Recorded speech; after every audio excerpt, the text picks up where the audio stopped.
이 감각적 욕망을 통해서 얻는 행복 외에도 행복이 없다면 우리가 이제 이 세상을 사는 게 난감하겠죠, 그죠? 그렇지만 이제 부처님께서는 이 감각적 욕망을 벗어남으로써 오는 또 행복이 있다 그랬거든요. 이거는 이제 전혀 다른 어떤 형태, 오히려 감각적 욕망을 버리면, 우리가 뭐에 대한 집착을 버리면 괴로움이 일어날 것 같고, 이걸 버리고 나면 내가 못 살 것 같고 이런데, 막상 이 감각적 욕망을 버리면 그로부터 오는 아주 고요하고 아주 평화로운 행복이 있다는 거예요. 이거는 이제 감각적 욕망은 우리 마음을 들뜨게 하고 항상 불안하게 하는데, 이 감각적 욕망을 벗어남으로써 오는 행복이라고 하는 것은 우리 마음을 안정시켜주고 고요하게 해주고 또 평화롭게 하는 그런 형태의 행복이 있다는 거죠. 그게 바로 이제 그래서 이제 이 감각적 욕망과 성냄이라고 하는 이런 우리가 번뇌를 통해서 이제 특히 이 감각적 욕망을 통해서 일어나는 이 행복은 이 감각적 욕망을 통해서 벗어남으로써 이제 이 감각적 욕망을 버림으로써도 행복이 오고 또 이 감각적 욕망을 버림으로써 오는 행복은 우리를 향상으로 이끌어 줍니다.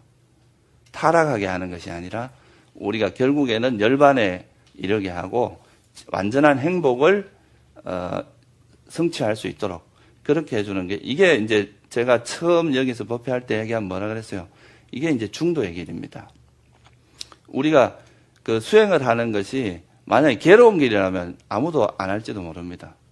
내가 이 수행하는 것이 괴로움이고 하는 것 자체가 너무 힘들고 괴롭다면 웬만한 사람은 다 포기할 거예요. 그런데 이 감각적 욕망을 버림으로써 오는 그런 행복이 있기 때문에 처음에 이제 이 행복을 맛보기가 조금 어려워서 그렇지, 이 행복을 맛보기 시작한 사람은 이제 이거 그만두고 가서 감각적 욕망을 누리라고 밀어도 안 갑니다. 두 개가 비교가 되잖아요, 그죠? 감각적 욕망으로서 오는 행복과 감각적 욕망을 벗어남으로서부터 오는 행복은 질이 달라요. 질이 다르고 이 감각적 욕망을 벗어나면서부터 오는 이 행복이라는 것은 우리 삶을 굉장히 안정시켜주고 편안하게 해주고 평화롭게 해주고 또 그것으로 인해서 우리 삶이 점점 향상되어 간다는 것, 이런 이익이 있기 때문에, 그래서 이런 방법으로서 이제 부처님께서 말씀하신 게 뭐냐? 첫째 이제 알아차림입니다. 여러분들이 알아차림을 유지하는 그 시간은 전부 행복이 함께합니다. 이 알아차림이 있는 동안에는 괴로움이 없어요. 괴로운 느낌은 절대 일어나지 않습니다. 행복 아니면 평온한 느낌이 일어납니다. 이때는. 그래서 그러니까 알아차림과 지혜가 있는 마음은 우리 마음을 행복하게 해주는데, 이 행복은 단순한 어떤 집착에 의한 행복이 아니라 지혜가 있잖아요, 그죠? 지혜가 있기 때문에 이런 행복이라는 것도 행복한 느낌에 대해서 집착하는 게 아니라 그냥 이 행복한 느낌을 그대로 이해하는 거기 때문에 이로써 오는 것이 이제 행복이 되고요. 여기서 한 걸음 더 나아가서 여러분들이 이제 나중에 제가 한번 설명을 드릴 텐데, 우리가 알아차림을 통해서 이제 이 알아차림을 하면 우리 마음에서 이제 이런 감각적 욕망이나 성냄이 일어날 때 즉시 알아차리고 그걸 놓으라 그랬잖아요, 그죠? 그런 것이 더 이상 자라지 않도록 빨리 그런 번뇌가 일어나는 것을 알아차리고 이걸 놓는 것이 바로 지혜입니다. 지혜롭게 이런 것이 나에게 이익이 없다는 것을 이해를 하고 이것이 실체가 없는 것들이라는 걸 이해를 하면서 이런 것들을 자꾸 놔야 됩니다.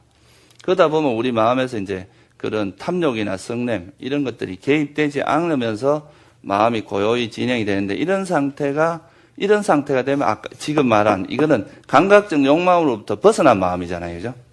이런 마음에서는 아까 말한 이런 아주 고차원적인 행복이 일어납니다.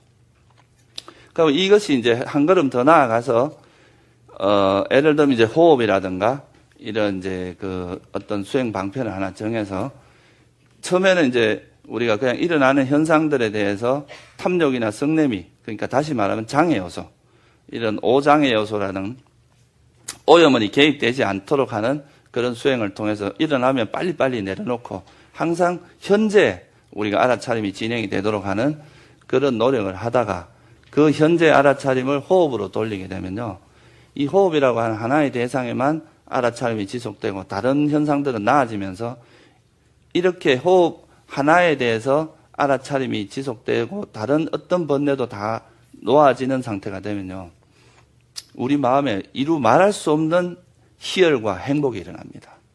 그때 행복은 여러분들이 세속에서 경험했던 행복과는 전혀 차원이 다른 형태의 행복이 일어납니다. 그래서 이 행복으로 인해서 여러분들이 이제 예를 들어서 보세요. 저도 학교 다닐 때 그런 경험이 있는데 애인하고 같이 있으면 아침에 딱 봤는데 벌써 저녁이에요. 시간 가는 줄 몰라. 그 왜 그렇게 했어요? 그 시간의 흐름이 왜 그렇게 시간이 가는지 모르겠어요. 그 시간이 행복하기 때문에 그렇습니다. 그 사람과 같이 있는 시간이 너무 행복하게 느껴지기 때문에 그 시간에 같이 있는 그 시간이 너무 행복하니까 딴 데로 가고 싶은 마음이 없는 거죠. 그죠? 거기 있는 것이 충분히 행복하니까. 그래서 이제 이 불교 수행도 그 수행을 하다 보면 이 수행으로부터 오는 행복이 점점 커져가기 시작을 하면 나중에는 딴 데로 가라고 해도 안 가는 거예요. 왜? 이게 훨씬 재미있는데, 훨씬 행복한데 왜 딴 데로 가겠어요? 그죠? 이건 억지가 들어가는 게 아닙니다. 억지로 만약에 수행을 한다 그러면 여러분들이 오래 할 사람 아무도 없습니다.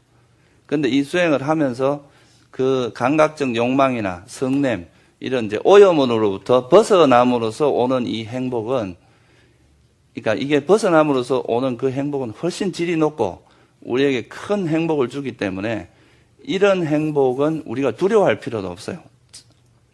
그런 행복은 추구하면 됩니다. 그리고 그 행복이 점점 커져 나가면 나중에는 이제 다시 중생의 삶으로 돌아가라고 해도 안 합니다. 왜냐하면 이 삶이 훨씬 더 행복하기 때문에.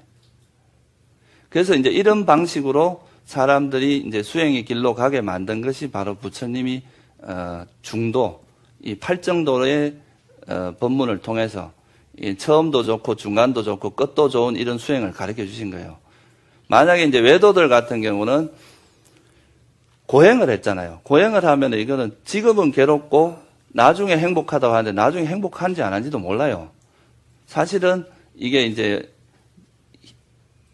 실제 진리의 입장에서 보면 지금 나를 괴롭히는 것은 그건 어떻게 보면 불만족, 화가 많이 일어나기 때문에 그로 인해서 오히려 악처에 떨어질 수 있는 원인이 될 수 있습니다. 그런데 이런 이 불교 수행은 팔정도에 따라서 수행을 하는 것은 어느 정도 이제 이런 감각적 욕망으로부터 조금씩 벗어나기 시작을 하면 그로부터 오는 행복이 이루 말할 수 없는 행복이 오기 때문에 그 자체가 굉장히 행복하게 수행을 할 수 있다 이거죠. 어떤 힘들게 하는 것이 아니라. 그래서 이것은 이제 그 부처님께서 이런 식의 그 공부를 우리에게 전달해 주려고 한 거지 여러분들 고생시키려고 부처님께서 이 수행을 가르쳐 준 건 절대 아니거든요.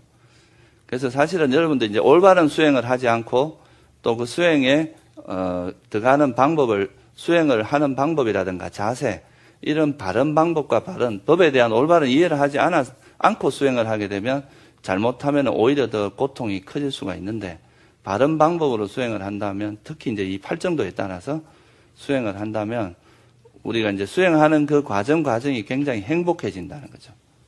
이루 말할 수 없는 그런 행복들이 일어나게 되고 그것이 이제 부처님께서 우리에게 전달해 주고자 하는 거다 이거죠.